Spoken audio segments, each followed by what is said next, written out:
Thank you, Rachel. Yulia, can you hear me?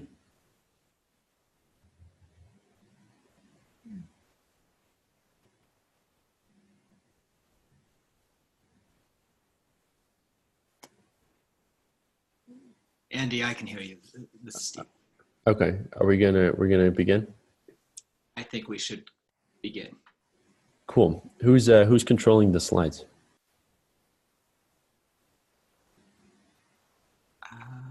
I might be able to do that. Sorry. Okay.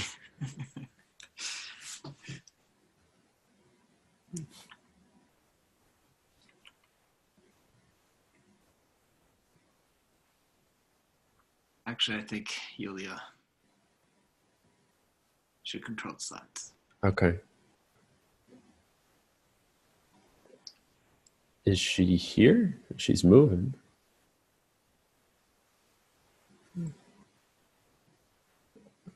Okay. All right. Hi, everyone.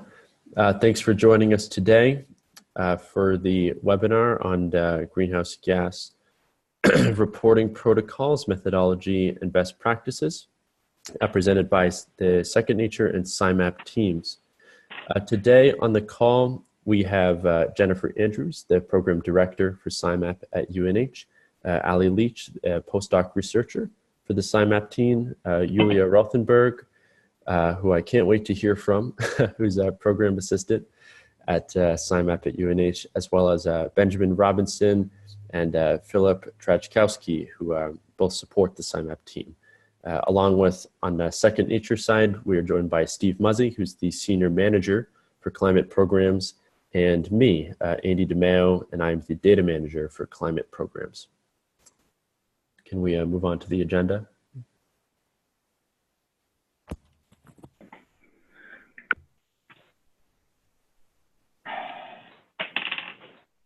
Great.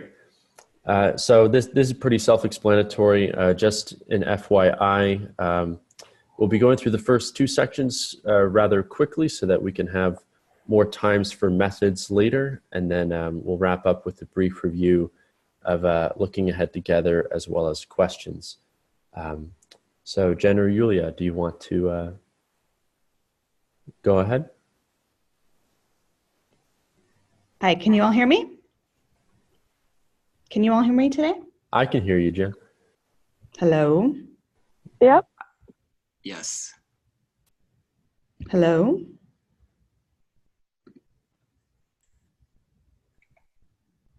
We can hear you. Yeah, go ahead.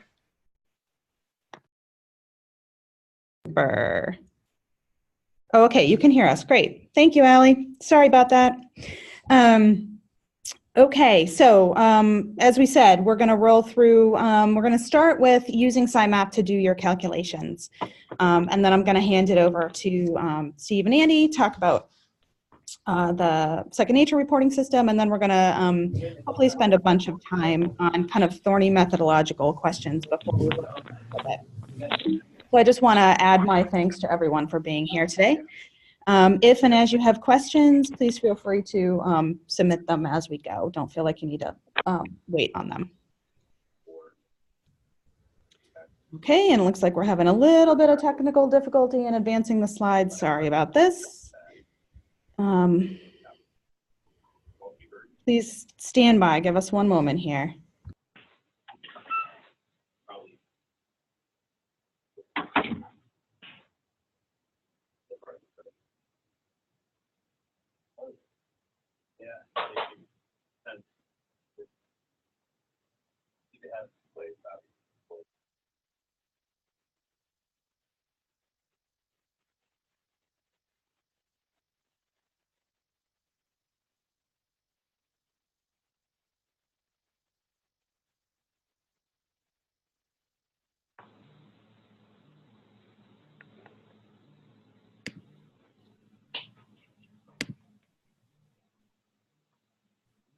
Okay, sorry about that. Let's see if this works.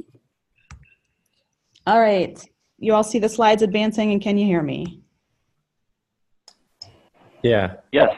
Beautiful, thank you very much. Sorry about that. Okay, adventures in technology. So We're going to roll right into using SIMAP. So first off is a bit of review. For those of you who were already Tier 1 subscribers last year, the first step is going to renew your annual subscription. So if you do that in advance, we will renew you through 1 year from your previous end date. So it's best to take care of that right now while you're thinking about it. You don't need to wait until it expires. You will get your full year. Even if, we'll do it from when it would have started. It sounds like there is a little bit of background noise still, so if everyone else could please mute themselves, that would be helpful too. Thank you. Thank you very much. So that's for Tier 1 subscribers. What you're going to do is just log into your account. At the top there, you see the My Account kind of link, and it will send you to a page where you can click on Upgrade, which is also what you click on to renew. Oh, good. Trouble advancing slides again. Great. Okay. For those of you who were not Tier 1 subscribers last year, who were kind of trying it out and had basic accounts, what you can do is log into that account with your login information. You will see this screen, and you can upgrade to Tier 1 by, again, clicking on that button.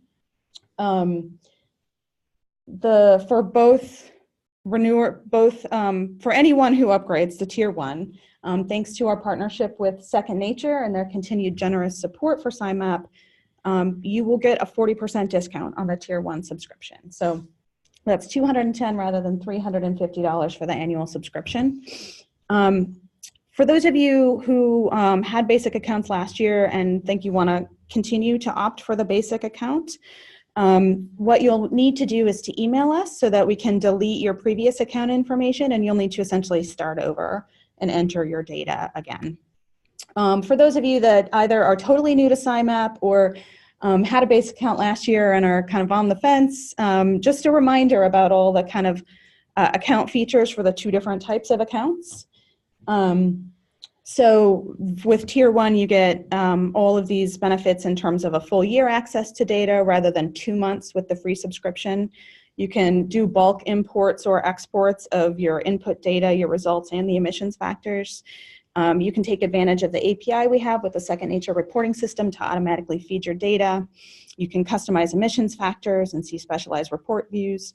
We offer data review for Tier 1 subscribers, so we'll go through with you in detail and do some QA/QC with your data, and unlimited customer support in terms of methodological questions and guidance around best practices for our Tier 1 subscribers as well.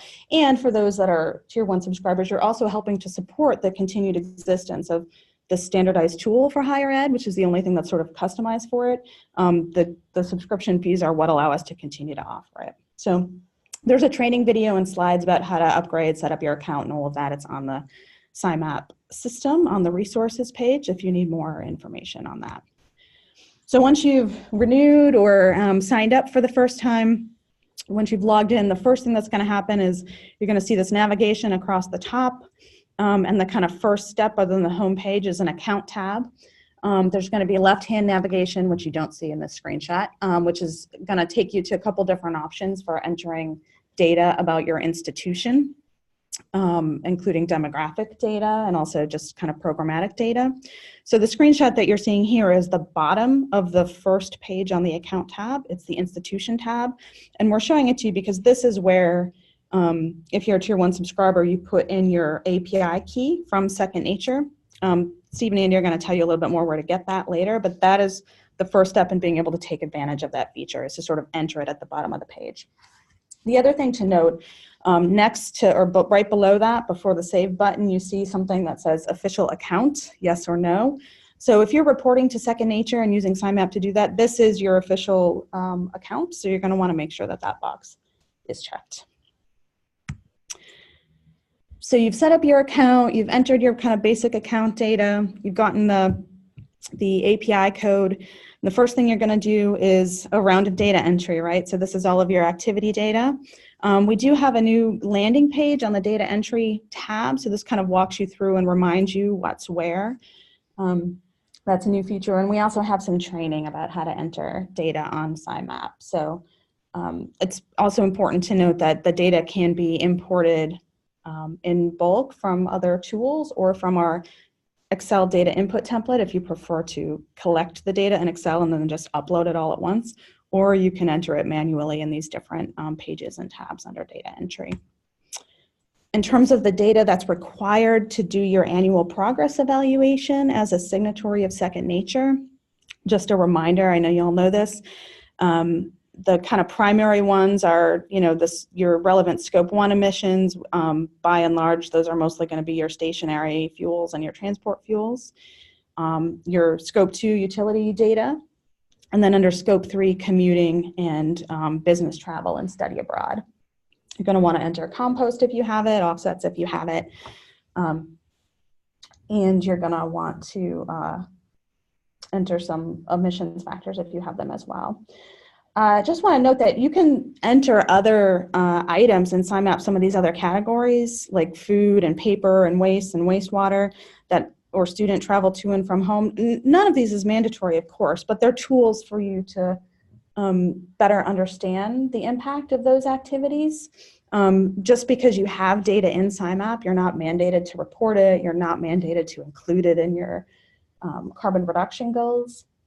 So if you, for example, if you're collecting food as part of the Real Food Challenge or ASHI, you might want to think about taking advantage of that, because then you can determine the carbon and nitrogen footprint of those activities as well, without being obligated to include them formally in your carbon reduction goals. Also note that so what you're seeing on the screen is actually stacked on the left-hand side of the data entry tab when you are in SIMAP. So we just have it kind of spread out across the screen, horizontal rather than vertical. So at the bottom of that left-hand navigation, what you'll find is a section called calculation factors. And that's where you can go and look and see all of the emissions factors that are used in SIMAP. And it's also for Tier 1 subscribers where you can customize them. We're going to come back to that in a second. Before that, I just want to spend a minute or two kind of reminding everybody about scope 2 data entry, because this is a place that tends to trip people up a bit sometimes. So this is us talking about how to handle data entry for power purchases and off-campus renewables. And the market-based calculation for scope 2, which we're going to talk about in a second, is it kind of requires you to think about, or enables you to think about, the kilowatt hours that you're purchasing, the electrons, kind of separate from the renewable attributes of those electrons. Because at this point, that's sort of how our electricity markets work. They're sort of two different commodity streams. Power is one. The renewableness of that power is treated as a separate commodity. And so the data entry conventions here in SIMAP sort of reflect that. So the first thing you're going to do is go to the utility consumption page under scope 2. And there you're going to enter the power that you actually consume, that you purchase from off campus. And then the second thing that you're going to do is you're going to click, for anyone who purchases any sort of renewable energy that isn't an on-site owned installation, is that you're also going to go into the renewable energy tab, and you're going to enter any of those purchases or sales of renewable attributes. Those might be, green power that you do through your utility, through community choice aggregation, through a PPA or unbundled direct purchases. All of those count. The important point is that this is going to be a duplicative entry. You're going to need to put the power that you buy in the utility consumption menu, and then you're going to need to put the number of kilowatt hours or megawatt hours that are renewable, for which you own the rights, the sort of contract rights, the certificates to claim the renewable power. You're going to enter that into the renewable energy menu. And then the third thing you're going to do, if you have it, is enter a supplier-specific emissions factor. And you can do that here. So this is what the utility consumption page looks like when you click on that under scope 2. And so, you can click on the left-hand thing and enter your data. It's going to show you any data you entered about consumption. And then over on the right-hand side, you're going to see a link that says customize supplier-specific emissions factors. And if you have them, that's where you go to do that. And when you click on that link, it's going to take you to a page that looks like this. This is also the page that under Scope 2, there's a link that says Utility Emissions Factors. This is that page. And this shows you the default emissions factors for eGrid and residual factors, which again, we're going to talk more about in a couple minutes. But it also gives you a place to enter the supplier-specific factor if you have it. This is different than entering a custom fuel mix. A supplier-specific factor is a literal emissions factor. It's CO2 per kilowatt hour that you get from your supplier. We're going to talk again about how to get those and what they need to look like a bit later. But it is different than the custom fuel mix, and the current best practice is to move away from using a custom fuel mix. If you, well, that's the current best practice. So you've entered all of your data, all of your activity data, all of your customized emissions factors. The next thing you want to do is head over to this data management tab in SIMAP and just check a few things. You want to check that your eGrid regions are correct for after 2007 and for before 2007 if you have them. These are automatically populated using your zip code, but you just want to double check them, especially because the pre-2007 ones don't pop up automatically. You want to select the emissions factor version that you're using. The default is always going to be the most recent one, but you're going to have options, and we'll talk about that more a bit later as well. And you want to select the global warming potential setting that you want to use. And then, again, for second nature signatories, you want to make sure and choose market-based method for your Scope 2 method, because that's the one that, that signatories need to report to second nature. And the API, the sort of automatic data transfer, won't actually work unless you have that selected in SIMAP. So that's an important thing to check. And having done all of that, then you're able to look at results. There's a lot of different results view. You can look at them with varying levels of granularity. One important thing for those of you that haven't sort of been in the reporting system since last May is that we actually made the graphs interactive. So now you can click on any one of these items in the legend and remove it or focus explicitly on it in the graphs and in the tables down below. So that's a nice feature that is new to, I think, many users this year. For Tier 1 subscribers, there's a couple of customized report views that you can look at as well. For folks that maybe used the Campus Carbon Calculator in the past, the annual report, the S-Annual tab was a kind of popular one. So we've got a version of that in our Reports tab as well. Again, there's a table underneath it that kind of breaks down the annual view.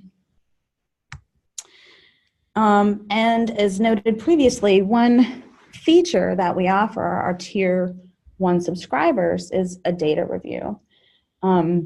We offer this data validation because we believe that the data quality is super important, of course, for you and for the broader community, and so we want to help improve it. And those of you that do STARS probably noticed that in the 2.2 version, the draft that they put out, they now offer credit for data review and validation, so this is sort of in a similar vein. So if you want your data validated, there's kind of a three-step process to do that.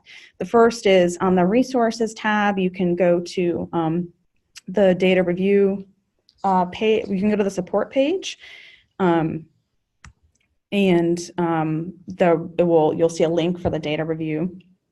And so you can fill out a form with some of your data, some information for us, and then request an appointment with us. So what's going to happen is first we're going to ask you to review your results and look for a couple of specific things, and then send that to us, and we're going to look over and look for sort of specific things and kind of common errors or oversights, and then we're going to schedule a call to talk through everything together and look at any results that are surprising, any inputs that seem inconsistent or interesting. And so we've been doing this for the better part of a year, and we're learning a lot, and I think our users are learning a lot too. So please take advantage of this service. It's good for us, and it seems to be valuable for those that have taken advantage of it. Then last thing, you've entered all your data, you validated it, you're ready to finalize and report. So what you need to do is, again, go to the Data Management tab, go to the Status menu on the left-hand side, and then check the box to indicate that the year that you want to report is complete. And the API uses this as an indicator that your results are ready to be moved over. So they won't move if this isn't checked complete. So that's an important step as well.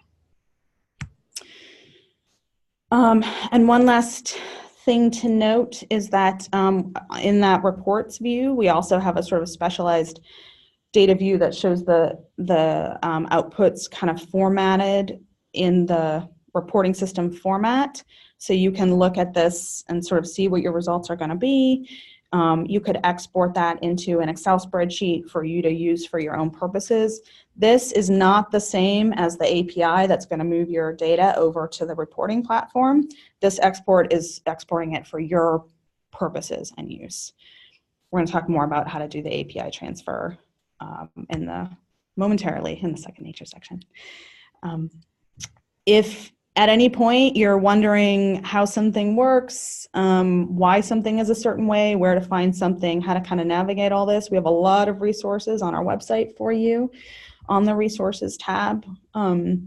Data input templates, documentation and references, previous webinars, guide, user guide, all this stuff. So please first go here. FAQs, odds are a lot of your questions can be answered here. We also have a log for kind of what has changed over time, so that can be useful for you. If you're not, cool animation, sorry about that. If you're not finding answers to your questions on the resources page, definitely reach out to us. You can do that by going again to the support tab, and here's the little data review piece. Well, you can get the user's guide and again see the changes. You can schedule your data review. And there's a little form on this sheet where you can submit questions and we will get back to you ASAP. So that's the SIMAP overview in brief. Again, lots of resources on our website. Now I'm going to hand it over back to Steve to walk us through the reporting system aspects of reporting. Great, thanks, Jen. So quickly, I'm going to go quite fast here to ensure we have enough time to get into the heart of the webinar regarding methodology and best practices. But Andy and I are the key point of contact for all things reporting related. You can contact us directly or through the reporting at Second Nature email. Next slide. Sorry, I'm trying. I'm not sure why. There we go. There we go. So I just want to go through quickly, and this is, we want to talk about how SIMAP and the annual progress evaluation in the Second Nature reporting platform are interacting. So again, we have a reporting period now. You can report anytime between January 1st and May 1st, essentially making May 1st the deadline. And the annual progress evaluation is the priority. So we'll first walk through that, and then we'll also talk about the climate action plan, which is also due, but not as high as a priority for the May 1st deadline. Next slide. So walking through, so again, we wanted to give you some tips on how they interact, the two platforms, as well as highlight and visualize the data that is being shared between SIMAP and the annual progress evaluation. So all signatories have a draft annual progress evaluation on your dashboard, and most likely it says 2019, APE 2019 draft. That is the one you want to open up. And so next slide. And you can change that 2019. I know this throws some folks off that they don't think this is the right year to report, but as soon as you change the 12-month start period for that report and save, it'll update the report year that you are reporting on. So if you are an existing SIMAP Tier 1 subscriber and you've connected the API already, you should, once you select the correct 12-month period and save, it will say that data is available to load, as you see there. And you would hit that link and your data will move over. Next slide. If you are a first-time SIMAP Tier 1 subscriber, when you go in to your annual progress evaluation, you will have an API key. This is where you'll begin to make the connection. So you'll copy this key. Next slide. Head on over to SIMAP. So very important to have both platforms open at the same time. And you'll add your API key to the account tab in SIMAP and save. Next slide. And then refresh your report in the reporting platform, and it should say if you've checked off this year as complete in SIMAP, it should make the connection. So now we're going to kind of quickly go through what data fields are shared through the API and what data fields still are required and need to be completed in the annual progress evaluation, as well as additional data fields that are completely voluntary. But the best practice here is that you'll share your data through the SIMAP if you're a Tier 1 subscriber, and then you'll go through tab by tab in the annual progress evaluation to review your data. So on the first tab, methodology and boundaries, 2 points of data come over from SIMAP, and then 2 points of data are required to complete this tab. Next slide. So this is the whole reason why you use SIMAP. You take the inputs, you get the carbon equivalents, and then the annual progress evaluation takes the carbon equivalent outputs. So all these will come over from SIMAP, and then you have these additional, mostly under scope 3, indirect, voluntary emission outputs that, as Jen had mentioned, are also tracked in SIMAP. So you can manually add these if you'd like to the annual progress evaluation. Next slide. So mitigation data, carbon reduction data, this is data that is not required to be submitted, but there are a lot of the calculations are done in SIMAP around renewable energy generation on site, as well as renewable energy purchases, and that's all moved over to this tab for you. Next slide. Continuing here, so that was on-site, now it has your purchases, and then there's also a section, this isn't lining up exactly how visually you would see the annual progress evaluation on your screen, but on the right-hand side, it's all carbon offsets. Again, not required, but available to report if you engage in those activities. Next slide. So normalization contextual data, we bring over your gross square footage from SIMAP as well as your full-time student enrollment. And then again, voluntary information you can add for context if you choose. Next slide. So now we have 3 points of required information, qualitative feedback on progress you've made in your climate action plan that we just try to track annually here. You can copy and paste information into these areas. You can submit links to more information on your websites, anything, just as long as it's populated so that it can save. And now to the final tab here. So the review and submit, I'm sure a lot of you are familiar. It's all the previous tabs all put into one tab. And if you're missing any required data, it will highlight that in red. You can just click on that. It'll bring you back immediately to that data point where you can complete it. And now next tab. So then there's kind of 2 points to actually submit it and fulfill the annual progress evaluation submittal. At the very bottom, if there's nothing in red, everything looks good, you check the box, annual progress evaluation is public. Once that's checked, it will give you a submit publicly button, and you hit that and you're done. That is completed.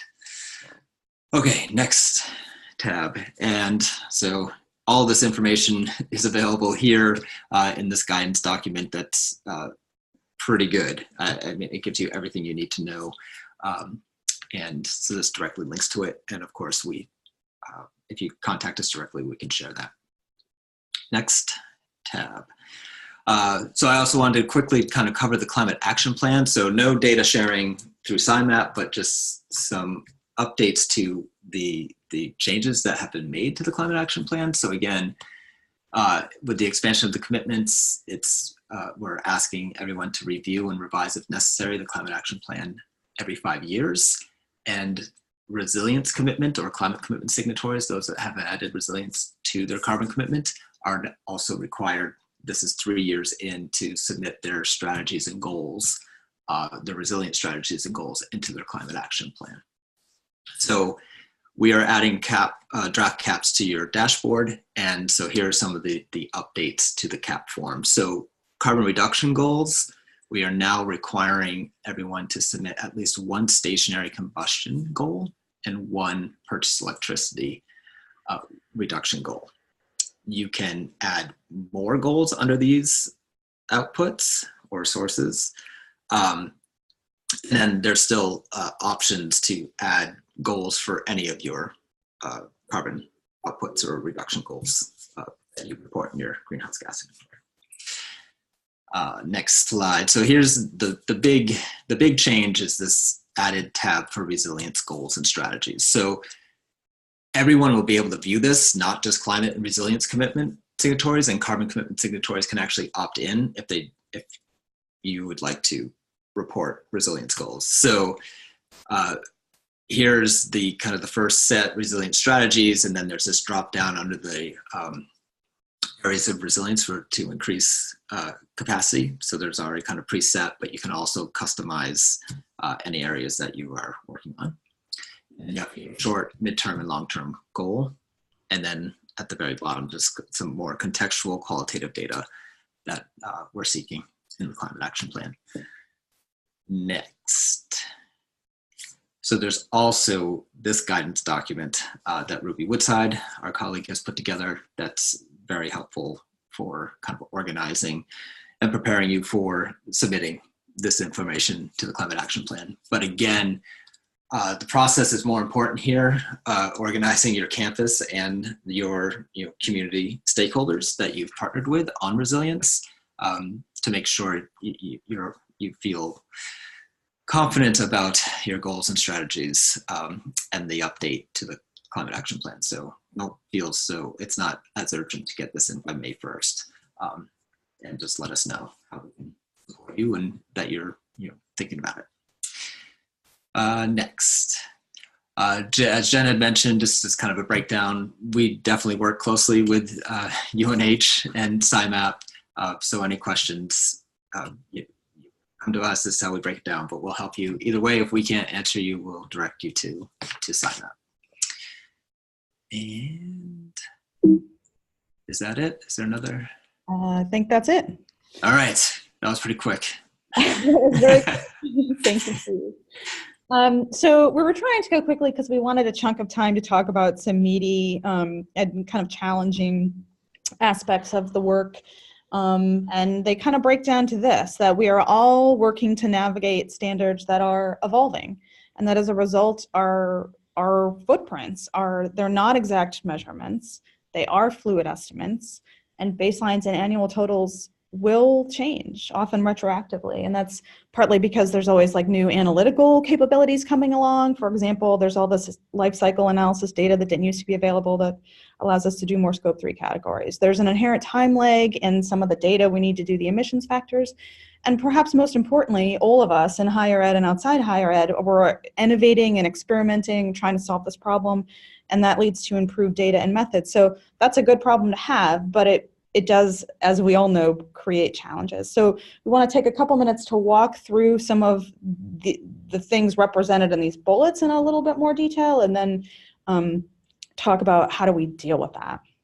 So just a reminder, kind of grounding, that there are a lot of protocols and standards and partners that are all working on this. This isn't something that Second Nature is making up from scratch, or that SIMAP is, that there's a whole bunch of science that underlays this. On the climate side, it's the Intergovernmental Panel of Climate Change, of course. For the nitrogen, it's the Nitrogen Footprint Network. And then that science is taken up by different international standards bodies who translate it into guidance for organizations to use at different scales. And then there are, nonprofits and organizations like Second Nature and ASHE and the Climate Registry who also collect that data and report it and help make it transparent how we're all sort of doing. So it's messy, and we're working to align always the standards with the reporting, the different reporting systems with each other, and it's imperfect. but it's getting better all the time. One piece I mentioned a minute ago that contributes to this is that we're more and more able to do more calculations, which ultimately results in the possibility of broadening our operational boundaries. Remember, operational boundaries is this wonky term for what are we measuring in our inventories. So in order to be sort of complete minimally, we need scope 1 and scope 2. That's true for any organization, not just higher ed. In order to meet our second nature report, our climate commitment or carbon commitment reporting requirements, we also need commuting and business travel, those aspects of scope 3. But, there's all these other things, purchase goods and services, upstream energy, investments, all these other things we could measure. And more we're able to measure them. And so how do we deal with the fact that we can do more without it sort of derailing the story we've been telling, the support that we've built with our stakeholders, and our ability to sort of say, set a goal, we met a goal, if the goalpost is always changing. Similarly, as noted, the kind of data that underlines the ability to do these estimates, it is based on science and national statistics that take a while to work through and to aggregate and to process. So in the earlier part of the presentation, I showed you a little screenshot that had, among other things, a drop-down that allowed you to choose which version you're using. For those of you that used the spreadsheet previously, the Campus Carbon Calculator, you would sort of get these version updates every time you downloaded a new version. Well, now we're doing these updates, but we want people to, we want it to be clear which version of the factors you're using. So we allow you to select that, and we're documenting that. But, one example is for the now 5 different assessment reports that the IPCC has put out, the science has sort of shown moving targets in terms of how much of a climate forcing impact methane has, or nitrous oxide has, or various refrigerants. So it doesn't mean that it was wrong before, it just means it was our best available knowledge. We're getting better again all the time.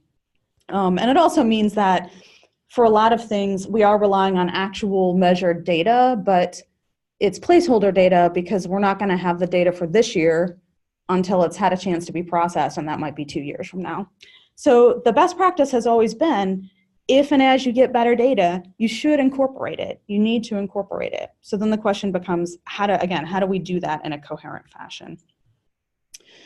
And then, of course, the big one is that in addition to all the sort of data and analytics pieces, there's straight up methodology changes that, again, result in the fact that we're innovating and experimenting, markets are changing, policies are changing, and that especially for the scope 2 and scope 3 stuff, there's so many different methods we could use that over time we're kind of coming to a realization of what the pros and cons are for each and thinking about how they align with our reporting goals. So a great example of that is the big change in scope 2 calculation methodology that came out a couple of years ago now, that everyone is still kind of working to understand and incorporate. Again, not just in higher ed, but in the corporate sector and local government sectors as well. And what that guidance says is that when you're calculating your scope 2 emissions, your emissions from purchased electricity, steam, or chilled water, you need to do 2 different calculations for those. You need to do them 2 different ways. There are multiple ways you could actually do them, but the Greenhouse Gas Protocol settled on 2 ways that they feel are both valid and good at demonstrating different things. They have different pros and cons. So one of them is referred to as location-based, and the value of that is that it shows the actual emissions of electricity that's pulled off a certain grid. So regardless of how you are or are not investing in renewable energy or participating in renewable energy, where we're all pulling it off a grid that is operated regionally and where electrons generated differently flow between boundaries, the result is that if you're on a specific grid region, ultimately using a kilowatt hour of electricity has a certain impact. And so the location-based method shows that. And that's kind of a fancy way for saying the eGrid region version, which many of us have been doing all along. Then the second method is the market-based method. And the value of that is that it captures the impact of participation in voluntary markets for renewable energy. So it captures the impact of renewable investments that you don't have to do. And it allows people to get sort of more credit for that. And it also, for the first time, tries to prevent people who aren't doing that additional investment from kind of benefiting indirectly by the fact that it's all getting pulled onto that regional grid. So the idea is we do both of these calculations, and then we choose which one to report and to incorporate into our goal setting. And for signatories of the climate and carbon commitments, the idea is that we'll use market-based totals, because those, again, are the ones that capture the impact of kind of leadership and participation in renewable energy markets over and above. So just a little bit more methodology. Hopefully this is a refresher for many of you and not new, because I know we're going quickly. But again, the location-based method, the way that that works is it just takes your amount of power consumed, kilowatt hours, megawatt hours, and multiplies it by an emissions factor. And that emissions factor is based on your e-grid region, which is the map over there on the left. The US kind of divided up into different territories. So that's simple. And again, that does not allow you to get any reduction associated with renewable energy purchases. It's just straight up kilowatt hours times an emissions factor that everybody else in your region is using too. The market-based method, which again is the one that Second Nature, the signatory, the climate commitment and carbon commitment signatories are reporting, does allow you to capture the value of those renewable energy investments. And the calculation is different. And it's different than it used to be also, because the renewable energy credits used to be kind of treated as carbon offsets. Now they are not. Now what happens is you take your consumption, you remove out any renewable energy certificates or credits or contracts, ways in which you're voluntarily participating in the renewable market.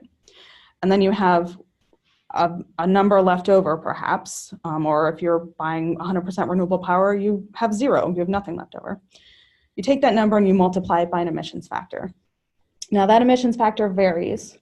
The best, the sort of ideal, the gold standard, is for you to have a supplier-specific emissions factor. And we're going to talk a little bit more about that momentarily. If you can't get that, it's going to rely on a default factor, which prior to 2015 is going to be that e-grid factor. So prior to 2015, if you're not buying renewable power, it's going to be the same calculation as your location-based calculation. However, after 2015, it uses the default is a quote-unquote residual emissions factor. And what that residual emissions factor does is it takes out all of those renewables for which people have sort of contractual credit, anything that someone has sort of ownership of, so to speak. So again, the RECs, the power purchase agreements, it takes those out of the calculation for emissions per kilowatt hour in your grid region. So that's what's left is the emissions per kilowatt hour of all of the energy that people haven't sort of spoken for on the renewable front.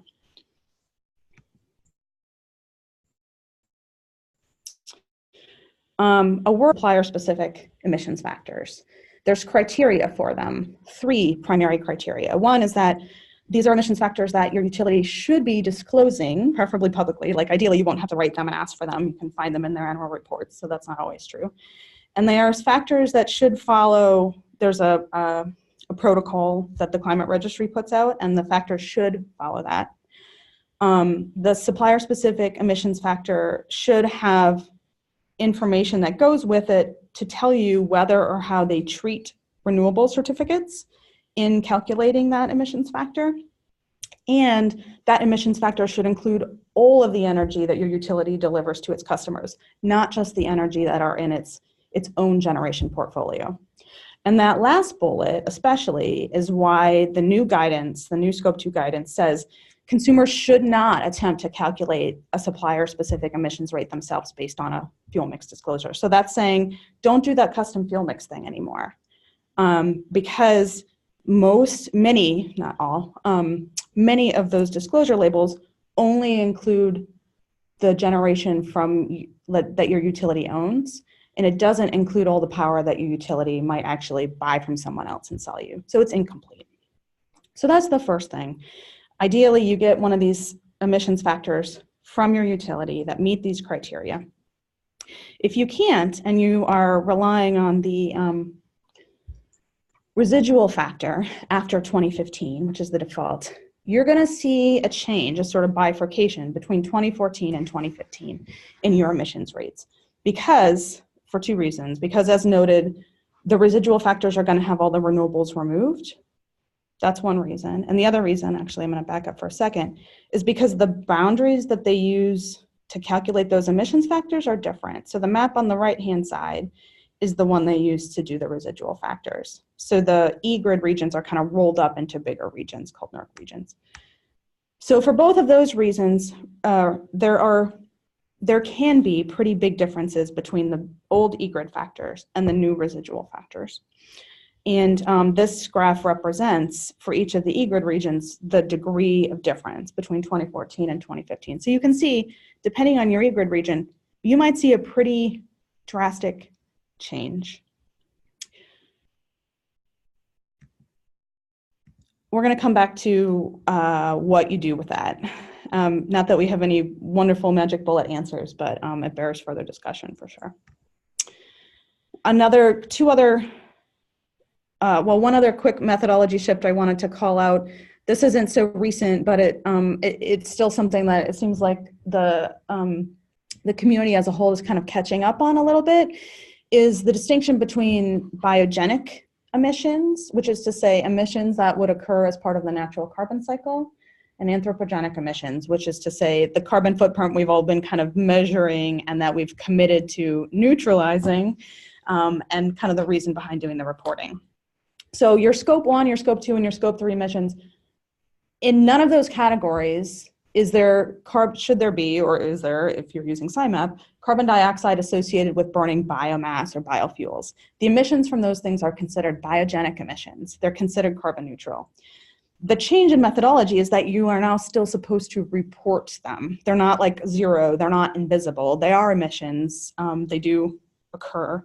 And so if you're using SIMAP and now many other standard tools, if you enter biofuels, you will get an emissions total for biogenic emissions. It is not part of your scope 1, 2, or 3 totals, which is why you don't see it represented, for example, in the graphs on the left-hand side. If you sort of look at the net numbers over here on the graphs, those match up. They don't include the biogenic totals, but you are supposed to report the biogenic totals separately. And in the second nature reporting form, there is actually a field for that. So that's another methodological shift. And there are a number of examples of others, but in general, what all of this points to is that all of us are learning that we need to get more comfortable with change because it's gonna keep happening. So I wanted to talk a little bit about, first of all, changing baselines. When do you change your baseline year? The Greenhouse Gas Protocol and ISO standards both note that if your boundaries or your methods change significantly, then it is appropriate and important to change your baseline year. So how do you need to change it? You can adjust the calculations for your current baseline year. So just use the same methods, use the same boundaries, go back to that baseline year and adjust your calculations and use those moving forward. Or if the data is not available to do that, then the best practice is to shift your baseline year. And we've been talking a little bit about that. We've been talking about a baseline year shift at UNH, not even for any methodological reasons, but because we were thinking about kind of aligning our work with the IPCC report from last year. And so a big part of that conversation is how do we do that in a way that is consistent with our past goal, but just kind of reframes this. It doesn't actually change the work we need to do, but it just changes what we're referring to as a starting point. Of course, whether it's changing your baseline or changing your emissions from last year or the year before because you were using a placeholder emissions factor and now you have a more accurate one, for example, it can present communications challenges. And what it points to is that we ourselves as a community, as a reporting community and accounting community, and as a kind of sustainability advocacy community, need a paradigm shift that recognizes what we said before, that these are estimates, that they're intended to kind of help us prioritize and move forward, but that they're not sort of magic numbers where we win or lose if we kind of hit a certain number. It also, along those lines, is important to recognize that the scope 1, 2, and 3 data, the different scopes are able to tell us different things. The scope 1 stuff is much more exact and straightforward and allows us to sort of focus close at home and take care of what we need to take care of. The scope 2 data, it does have this sort of dynamic piece around what are your input, like you have 3 ways you can change that. You can reduce your consumption, you can invest in renewable energy, or you can do nothing and be at the kind of mercy of the grid, right? Those are fundamentally our choices, and that's what the changes in the scope 2 emissions tell us ultimately. So asking ourselves, what do these data changes tell us about our opportunities, and helping to tell that story to our constituents. And the other thing that we were talking with Second Nature about is maybe we all need to do more to share the metrics about changes in our activity data. So focusing equally on what is our electric consumption, or what are our vehicle miles commuted, and as well as the emissions output, because again, ultimately the consumption or the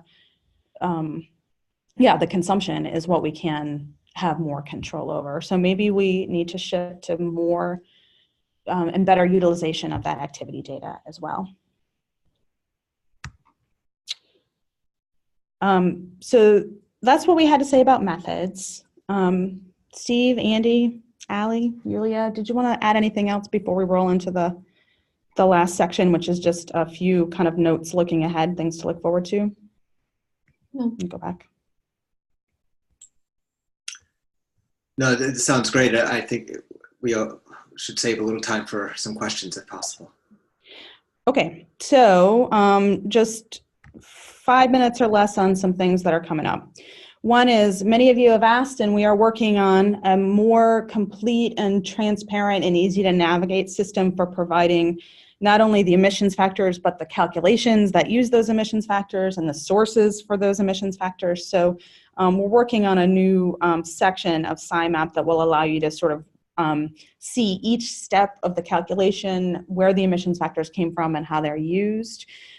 This is perhaps not the most beautiful screenshot, but the point is to show you that we're going to sort of break it down in kind of concept, and then have the detailed information and the sources where we got that information for every single calculation in SIMAP.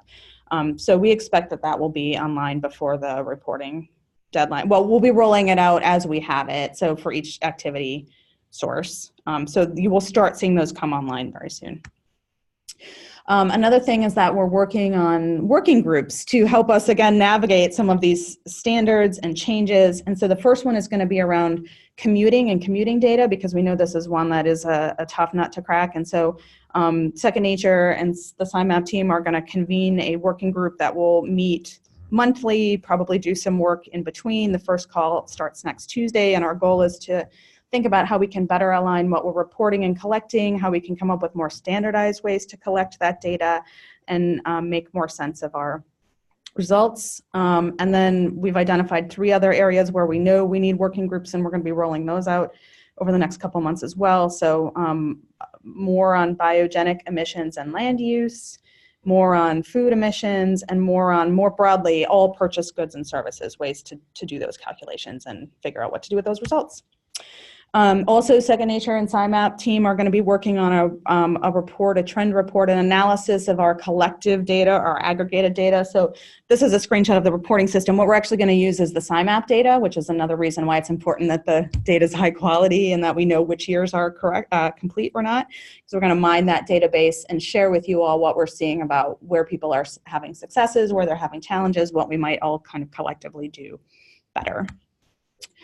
I guess I want to make a pitch for the fact that you can sort of see what your nitrogen footprint is in addition to your carbon footprint without doing any extra work.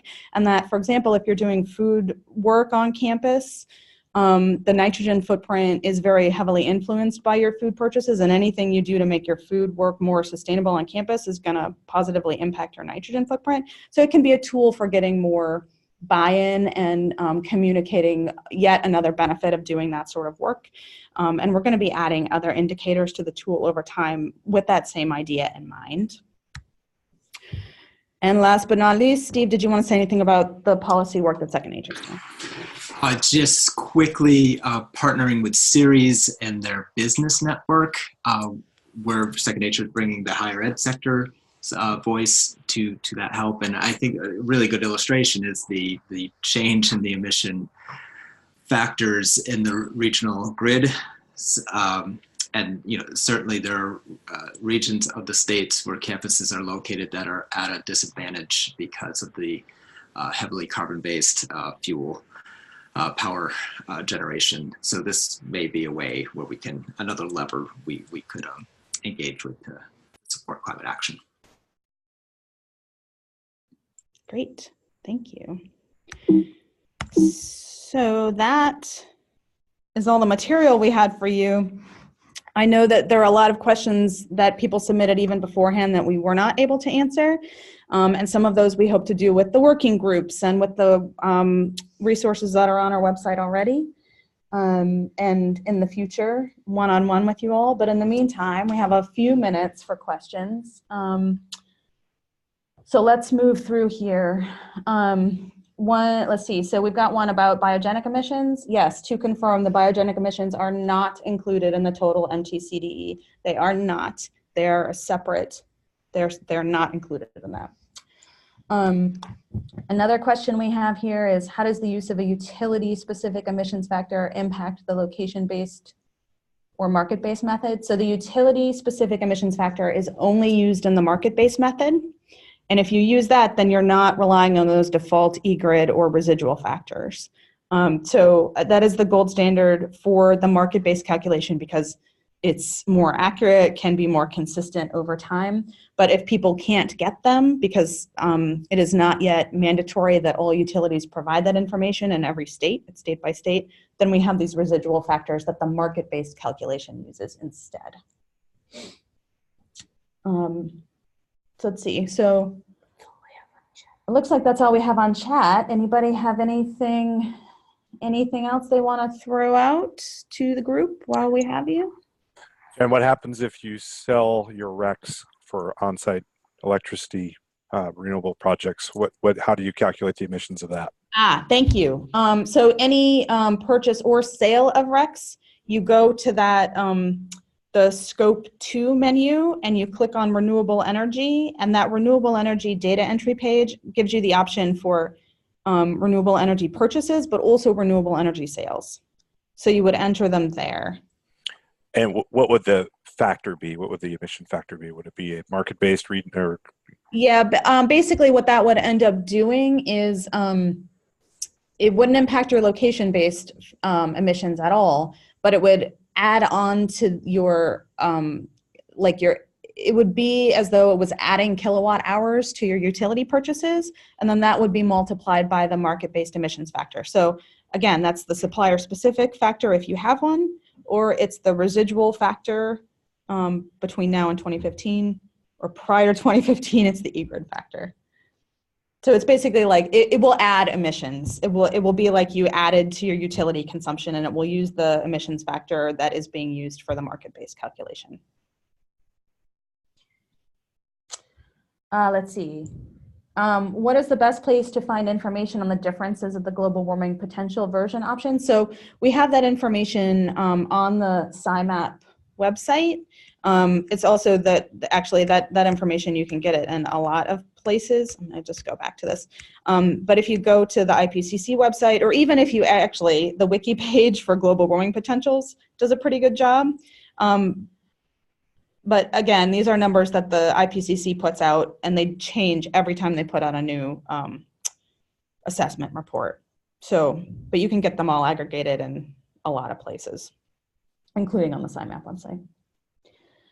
Our university has consolidated. Can we report those campuses separately on one account, or do we need to purchase another account? So two things about that. One is currently, we do offer the option for, sorry, Yulia, it looks like do you want to answer that? You look like you have a. Well, it looks like it's are you asking if you want to report both of the campuses on the same account? If you're consolidated? I'm not sure. It was submitted via chat. So, well, let me just say this, that we have the option now to, if you already have a SIMAP account, you can add on a second campus if it is actually a separate campus for 50, for 100, I'm sorry, I should know that, for $100. We are also working